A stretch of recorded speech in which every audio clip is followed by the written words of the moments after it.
తెలంగాణ వ్యాప్తంగా ఎండలు దంచుకొడుతున్నాయి. యాదాద్రి భువనగిరి జిల్లా లక్ష్మీ నరసింహస్వామి వారి టెంపుల్ మాడవీధుల్లో భక్తులు తీవ్ర ఇబ్బందులను ఎదుర్కొంటున్నారు. ఈ నేపథ్యంలోనే రానున్న ఎండలను దృష్టిలో పెట్టుకుని భక్తుల సౌకర్యార్థం అధికారులు చర్యలు చేపట్టారు. ఆలయ మాడవీధుల్లో జర్మన్ టెక్నాలజీకి సంబంధించిన షెడ్లు ఏర్పాటు చేసినట్లు ఆలయ ఈవో తెలిపారు.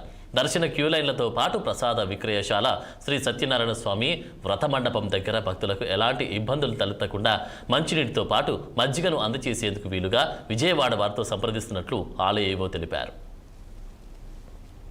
వారి భక్తులందరికీ ముఖ్య సూచన, మనం భక్తుల సౌకర్యార్థం మాడవీధిలో, ఉత్తర మాడవీధుల్లో జర్మన్ టెంట్ 2 ఏర్పాటు చేయడం జరిగింది.